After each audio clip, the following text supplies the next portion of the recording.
You have 5 different credit cards maximized for travel points, 3 high-yield savings accounts, and a spreadsheet tracking every cashback offer. So why does your lifetime net worth still look like you are completely, fundamentally broke? You spend hours every month meticulously moving money around to capture a promotional sign-up bonus or squeeze out an extra 0.5% of interest. You look at your friends who use debit cards, and you feel a profound sense of strategic superiority. You genuinely believe you are beating the financial system. Yet, as you audit your actual net worth ledger at midnight, a cold, deeply disorienting reality sets in. Despite all your brilliant financial hacking, you are not wealthy. You are not structurally safe. The terrifying truth of today's economic matrix is that your hyper-focus on financial optimization is not a superpower, it is a highly engineered cognitive trap. By exhausting your finite mental bandwidth on gamified microwins, you are actively blinding your long-term risk filters. You have entered the optimization trap, a dangerous behavioral cycle where you spend dozens of hours a month fighting for pennies on the pavement, while systematically hemorrhaging tens of thousands of dollars at the absolute top of your financial structure. My name is Nick, and I deconstruct the hidden structural friction points between mathematical economics and human psychology. If you've reached the point where you feel like a financial genius on paper but your investment portfolio is still entirely static, make sure to hit that subscribe button. Because the culture of financial hacking is the most heavily defended, deceptive decoy in the personal finance space today. Mainstream commentary wants you to obsess over the perfect credit card trifecta or the ultimate budgeting app, because as long as your brain energy is completely consumed by mathematical trivia, you will never look up to see the massive structural liabilities quietly bleeding you dry. To break free from this mental suspension, we must look past the superficial vanity of reward points and analyze the cold, unsanitized biology of the decoy matrix. Let's dismantle the raw neurobiology of this invisible tax on your brain chemistry. The financial institutions you think you are outsmarting employ thousands of behavioral psychologists who understand exactly how your dopamine receptors function. They know that human beings are neurologically wired to seek out immediate, tangible rewards. When you get a notification that you just earned $12 in cashback, your brain releases a surge of dopamine. You feel a micro-victory. You feel in control. But this gamification is a deliberate corporate strategy designed to induce cognitive fatigue. Every single time you calculate which credit card to use for groceries, or debate transferring funds to chase a promotional interest rate, you are making a microscopic withdrawal from your cognitive battery. Your prefrontal cortex, the logical, risk-assessing part of your brain, is strictly finite. The banking system understands that if they can keep the middle class completely paralyzed by the anxiety of daily optimization mathematics, that same middle class will possess zero mental resistance when it comes to the highly profitable, long-term credit contracts that actually matter. They feed you crumbs of dopamine so you willingly hand over the entire bakery. Let's trace the exact mathematical uncoupling that financial hackers deliberately obscure from their own spreadsheets. When you achieve a state of micro-obsession over maximizing a 2% cashback return on your lifestyle expenses, you are projecting an annual saving of roughly $400 to $500 if you go to an absolute extreme.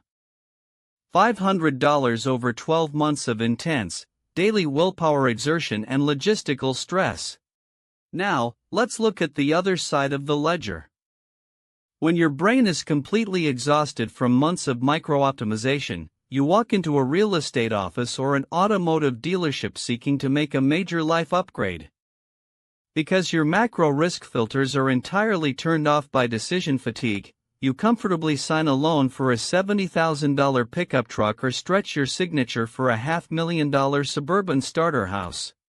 You completely ignore that the interest rate, the property taxes, the maintenance premium, and the extended loan terms will swing your lifetime net worth by hundreds of thousands of dollars in the wrong direction. You mathematically vaporize 10 years of flawless credit card optimization in just 30 seconds of a single, unoptimized macro signature.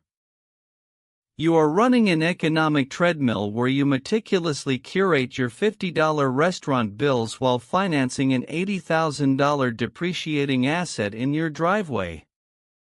This is the ultimate illusion of the middle-class hacker.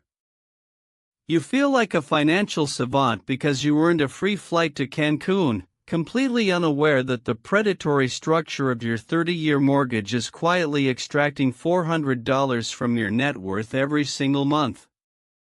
You are proudly trimming the grass with a pair of microscopic scissors while your entire house is engulfed in flames. This hyperfixation on optimization doesn't just destroy your asset velocity, it completely paralyzes your professional trajectory. When your brain chemistry is constantly dictated by the high cortisol urgency of moving money between accounts and tracking promotional categories, you develop a permanent scarcity mindset. You become an absolute expert at managing the money you already have, but you become completely, functionally blind to the skill of acquiring new money. Here is the brutal, unforgiving mathematical reality: optimization has a hard, absolute floor. You can only cut your expenses down to a certain baseline to survive. You can only optimize a $5,000 monthly income by a few percentage points. But your earning potential? Your earning potential has an infinite ceiling. The hours you spend reading fine print on bank promotions and churning credit cards could be deployed into acquiring a high-income skill, building a scalable side enterprise, or negotiating a $20,000 raise at your primary corporate job.